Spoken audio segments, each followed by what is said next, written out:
Okay, so how was life in New Zealand and why did you move to Australia?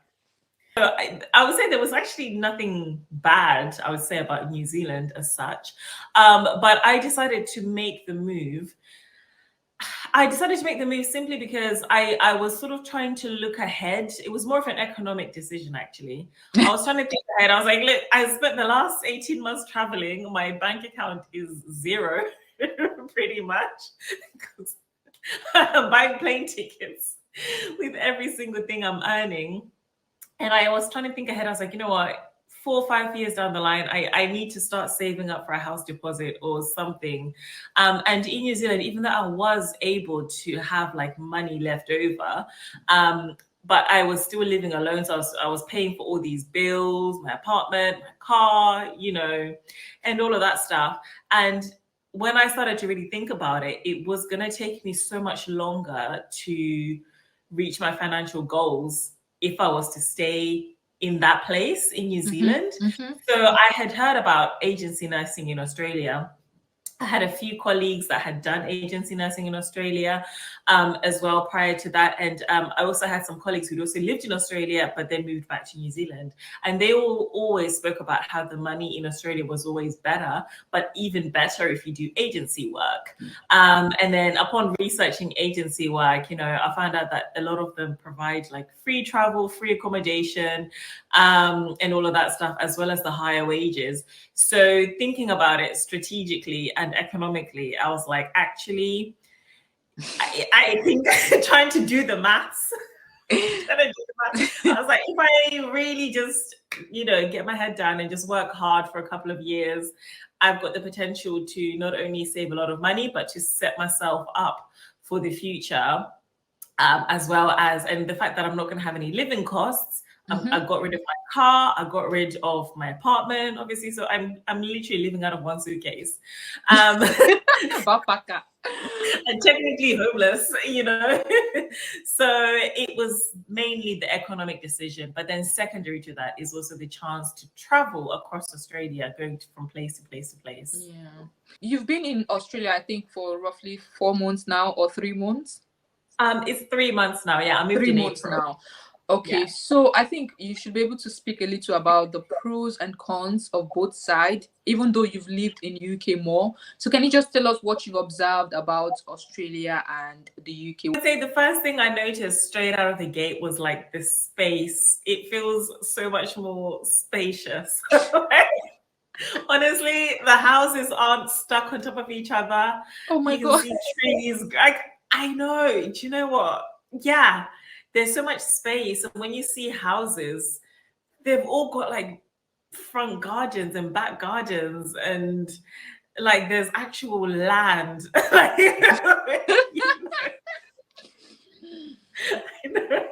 I know that's a bit, but like that's one of the biggest things I've noticed, just the space. Another thing here, which to be fair, I arrived sort of at the beginning of winter, but it was still quite warm. The weather, of course, that everyone says, the weather is nicer here.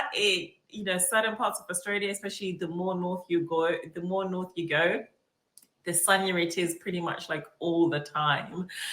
So that really, really does help as well. Our colleagues back in New Zealand did say that the cost of living here was cheaper compared to New Zealand, which would also make it cheaper than the UK. Wait, So so you are trying to say cost of living in Australia is cheaper than cost of living in the UK? yeah, and New Zealand. Are you for real? I've always thought that Australia will be more expensive. Tell me more, please, because really, Yeah. So with the cost of living, okay, the cost of living globally has increased, yeah. yeah, But and it's there are same in still the levels UK. to that. Don't get me wrong. In the UK, cost of living has risen as well. Like currently, the bills are doubling. Everything, even our visa fees, as I'm speaking to you, everything is going up right now. So it's global, not just The, Australia. the difference is that in Australia, your wages are higher, so you've got a little bit more breathing room. But don't get me wrong, things are getting expensive. A lot of people I see on TikTok as well, like, are complaining about there is a rental crisis where Yeah. a lot of people are increasing rent and all that stuff, and it's really hard to find a place to live.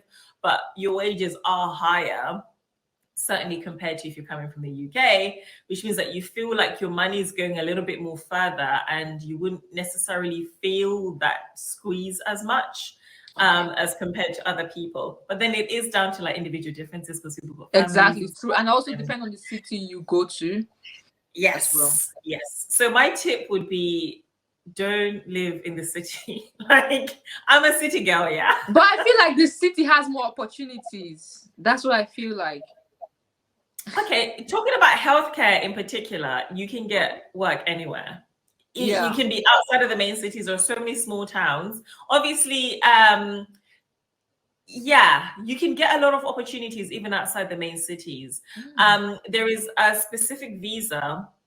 It's a permanent residency visa. 491. Yes, is it the regional migration one? Permanent visa, I think. Yeah, something like that. Yeah, because these small towns are crying out for staff. There are, shortages and everything like that. So you can actually get like a permanent residency visa and go and live in somewhere where the cost of living is actually cheaper and still have those higher wages. As well as opportunities because you're being recruited specifically for it. So I think some people just need to think outside the box a little bit because the city is always going to be the city. It doesn't matter where in the world you are. That's true. So how about like nursing in Australia and nursing in the UK? What are the differences you've noticed? Which practice do you think is better, career progression wise? Which do you think is better? I think career progression wise is the structure of nursing is very similar. We use a lot of the same languages, a lot of like similar terminologies. The medication is similar. From what I've heard, because right now I'm working in a small regional town, so it's slightly different. And I'll speak about the differences in a sec. But in the bigger towns, I've got friends who live in Melbourne who are also nurses. They say that they've got more staff. The wards are better staffed. There is a higher like nurse to patient ratio, and there are less like healthcare assistant, and it's more like nurse led. So sometimes you have even like 4 or 5 nurses on a shift. What I've also noticed as well is that over here compared to the UK, it feels a lot more strict. There's a lot more paperwork, a higher emphasis on risk assessments risk management. And it's like, I remember the UK, we had a lot of that, but it feels like double here. It's just a lot more paperwork. It's a lot more strict. They take things like, child protection very seriously, as you should anyway. So you really have to, get your head around all of like the different like policies and the different mental health acts, for example, if you're working in mental health. A lot more paperwork. They're a lot more like stringent and a lot more like on it from what I found. Yeah. And how about career progression? How do they have banding like the UK? Can you move to more senior roles more quicker than the UK, or how is it like there? Yeah, so they have, so if you're working in the public sector, they do have similar bandings. They don't necessarily call it bandings as such, but depending on how many years you've been qualified, you go at a different step, and that step will determine how much you get paid. So in that case, it is very similar to the UK. And then within that, you've got your graduate nurses, you've got your nurses, and then you've got like enrolled nurses, which would be like the equivalent to like band 4s. And then you've also got your senior nurses, which are like the unit managers. They call them NUMs, nurse unit managers. That would be the band 7 equivalent. And then from there you've got like the matron equivalent. So the structure is very similar and you can progress in the same way. Okay, that's good then. And how about the salary? How is the salary like? You said you work as a travel nurse, right? Yes. So tell us. So my circumstance is slightly different because I'm working specifically travel nurse is basically another word for agency nurse. I'm just exclusively working agency nursing. I don't have a permanent job here. So how that works is that I'm signed up with an agency and they find me different contracts around the country. And the contracts that I specifically get are working in small, like regional, rural and remote towns because those places are often isolated, far away from anything, because Australia is massive. And because of that, there tends to be like shortages, and they have like a higher demand for staff because they just People aren't don't want enough. to stay there. So People like, don't want to- yeah. yeah. How So much, that's Mhm. like if you sign a contract for like 4 weeks or 6 weeks, like Yeah. how much do you think you can take home? You can easily take home Drum roll.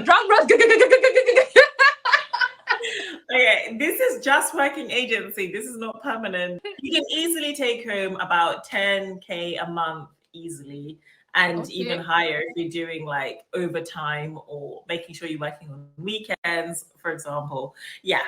So yeah, you can easily take home about 10,000 Australian dollars a month. Like For just like, so for a month. Is that before tax or after tax? that is after tax. And the reference After for that, tax. yeah, Wow. roughly up to 10K. Yeah, because the place where I'm working right now, the base salary that my agency pays for like Monday to Friday 9 to 4 is $72 an hour. That's just the Monday to Friday rate.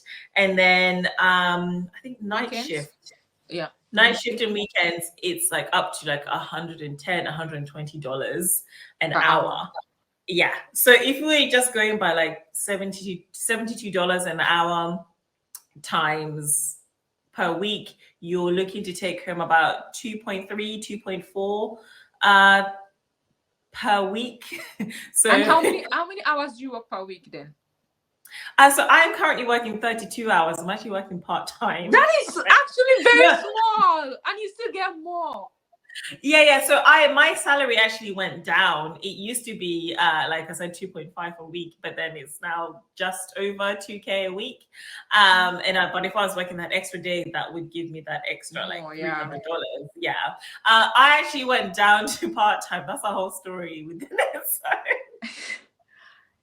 Oh my god. But, Like that, but honestly, to be honest, that's a lot of money. And if you get like 10K after tax in a month. Yeah. Yeah, absolutely. And people are doing it. And listen, I'm only working Monday to Thursday during the day. I'm not doing the night shifts. I'm not doing the late shifts. So I can imagine if somebody so you can actually just if he's working only Saturday, Wow. Sunday, only night shift. So do you think somebody can easily round up 20K a month?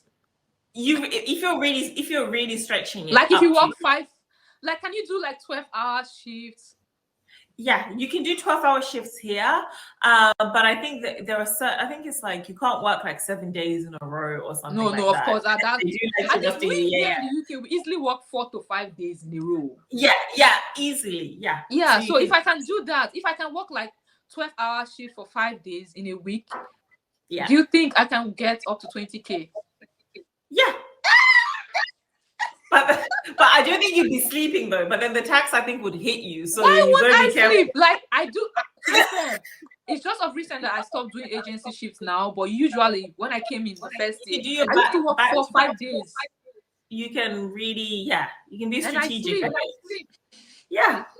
Do you know what? I was talking to a doctor, because doctors, he was telling me that he gets paid like $170 an hour. He was a registrar, and then he was telling me that he bought like 2 houses. He did like a 6-month contract somewhere, and then he made like 200K. 6 months. Wait, I didn't even ask you. You know that there are some agencies that give you a sign-on bonus after you finish your contract. Some of them will give you even up to 10,000, 5,000 sign-on bonus after your contract. Are you aware of that as well? Okay, so that's like an additional fee you get. Yeah, so you can get sign-on bonuses, completion bonuses as well. That personally, I'm not too fussed about those because if I finish my contract, I finish my contract. Sometimes you might get to a place and you might absolutely hate it, and that money might not even be worth it. So I wouldn't take that necessarily that seriously. And also you've got to look at the terms and conditions. You might have to pay it back if anything happens, or something like that. So yeah. I feel like contracts with sign-on bonus, there's a reason for that. Maybe The a lot of place, nurses come and leave after 2 days every time, so they just put that yes. money to get people. Yeah, I feel like I've seen someone on TikTok talk about that as well. That most times sign-on bonus are red flags, so just be careful.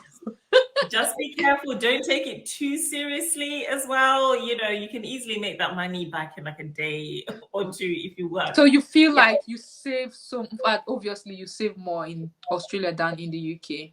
And Yeah. how about like fees, like accommodation, cost of living? Do you get to pay for tax? How many percent tax do you pay? Yeah, in the UK we pay like 20%. 15% for if you're earning $45,000 or less. But Oh, if you're earning, and then it goes up to 32% if you're earning above 40. 45,000 and above, and it's 37%. Hey, if you're earning 120 to 180, and then it then goes up to 45% if you're earning 180,000 or more. What? So at the moment, at the moment I've been at the 15%, but that can jump. That's gonna jump. Yeah, that's gonna jump, definitely. Yeah, if I start to get more, yeah. Okay, so how about your expectation versus reality? Did Australia meet all your expectations? I know before traveling to a country, you'd be like, I hope this place is like this, I hope it's like this. Did you think Australia met those expectations? To be fair, I didn't really have any expectations before I came here. If anything, I had bad expectations, so I tried not to think about it. Because okay, this story, yeah, it's okay. How do I say this? So, I had literally, okay, when I said I'm gonna move to Australia, yeah, I had two white colleagues in New Zealand who each of them pulled me aside and they were like, listen, they can be really racist up there, so be careful. Two Wow. of them literally said this to me because they both lived in Australia before. And I was like, wow, if the white people are telling me Racist, that yeah, it's to racist, them. They're gonna pull you. Oh. yeah, and one of them even told me, he was like, oh, some of the stuff they come out with, especially in small towns, they don't know black people and stuff like that. So I would say I was more scared, and I came here more, I'd say, very sort of defensive and just hyper aware of everything. I was like, oh my God, is it going to be that bad? So I guess that was the main expectation. I was just kind of scared that people were going to be like so horrible and racist and rude to me, especially me coming to a small town. And I was like, oh, these patients are going to be horrible. But when I got here, that was just not the case at all. Like incredibly welcoming people. Like it's it's been really, really good. Like I've got a really good workplace at the moment where I've been for the last 3 months has actually been so nice. The staff have been great, amazing, accommodating, like showing me around and telling me what to go, what to do. Whenever I've been in shops and restaurants and been out and about, like I feel like I just haven't been discriminated against or anything like that. It's actually been great. And the patients who I've met, all of them, like no one's been shocked I'm black. And if there have been any conversations about where I'm from, it's more of from a place of like curiosity, as in, oh, what are you doing here, like in the middle of I nowhere? feel like it also depends on how you perceive things. I feel like sometimes people are just too aggressive to people ask you things like, oh, how is your hair like? I feel like sometimes they are saying it just to know. That's how I feel personally. Like if someone walks up to me and says, oh my God, your hair, can I touch it? I feel so happy, to be fair, but I have seen loads of black women that are angry once you just ask them anything about your hair, and I'm like, sometimes they just want to know. They've not seen something like this, so be kind to them as well. And I feel like it's the way you perceive things. That's when you say, oh, they are racist or they are not. I feel like also it's because we both travel a lot. If you travel, you just need to start opening your mind to feel that it's not everything that is racism. But if you're always at home, you don't travel, anytime somebody says something different, like, oh, your skin, you start feeling that they are being racist to you. Like, I don't know if you understand what I'm trying to explain, but that's just how I feel. there is a subtle difference, I feel like, between you can normally you can tell in the way that the person's asking. Exactly. Yeah, the difference between a racism question and a curious question, and that's something you really can't explain, you know, until you start being in the situation whereby you get those questions often. Yeah, I understand. Exactly. Yeah. So I've had different hair like this whole time. So if I turn up with this hair tomorrow, best believe they're gonna be shocked. They will be like, "What?" And I get it. I look like a completely different person. I literally changed my entire appearance. And even the funny thing is, sometimes we African girls as well, if you turn up with a new hair, and I'll be like, oh, your hair is nice as well, but we don't get offended when our fellow person asks us. So why are you offended when the other people who don't even know anything about your hair ask you? It's really tough. Yeah. Some of them can be a bit shady, I say, but I think like so my expectations were it was gonna be awful and horrible. And to be fair, even at work, I have had conversations with people about the fact that, like, look, we're in the countryside here. A lot of people genuinely have never met like a Black person. And a lot of them can be racist because obviously over here, there's a lot of like racism against Aboriginal people. With the indigenous population. So there is a lot of like, apparently if you go to different parts of Australia, it's even worse. And people are like more openly hostile towards Aboriginal people. And we've got similar skin tones sometimes because I'm Black, they tend to be Black as well. Yes, that's true. So depending on which part of Australia you're from. But then on the other hand, I was like, look, you're gonna find racist people everywhere. I'm sure I've come across racist people who genuinely don't like Black people, but I don't know what they're thinking. I can't read their minds. They haven't said anything, so I'm just living my life. I know, and I feel like even like back in my country as well, we've got something called tribalism as well. We don't. Some people in a particular group don't like some people in a particular in the same country. So why should I bother myself about someone in different country? I'm here to work, make my money, and go home. So really, yes. I don't. As long as you don't point a gun to my head, I'm fine. Yeah, and I would say like the racism down here is more like quiet racism. It's like that UK one. It's like the UK one, right? Yeah, very similar. Yeah, very subtle. And you can normally tell if you've got like emotional intelligence, you can just tell and you can feel it. So yeah. So that was one of my expectations. Another expectation that I didn't have, I'd say, I wasn't expecting it to be cold as well. I think it's because you went in winter as well. I was like, it's winter, but I thought it would be a bit warm. I think there are some parts in Australia that actually snows. Yeah, I was so surprised. I went to I was like, they've got ski fields, what? So I actually did a day trip one day and went to see the snow in the mountains. And I was like, no, I couldn't believe that. So that was really good. Oh God, that's so good. So do you ever think you will ever leave Australia for the UK again? Where I am right now, to be honest, I might change my mind, but I don't see myself coming back to the UK. And I think if I am going to stay somewhere, it'll be Australia or New Zealand. Yeah, I'm not interested in coming back to the UK. I feel like... Okay, so I think I've come to the end. Do you have any final words for my viewers, people looking at moving from the UK to New Zealand or Australia? Any final words? I would say absolutely, if you're thinking of doing it, do it. Definitely do it. Because honestly, I feel like with these two countries, from my personal experience, I feel like I've had like a better work-life balance, better than I ever had in the UK. Even though the work is just as hard, the shifts are just as long as each other, I feel like when it comes to like your days off, you've got a lot more to do, you've got more space, and that whole thing about sunshine and heat, like that, you don't, that really matters, especially to your mental health. Like it can really keep you going.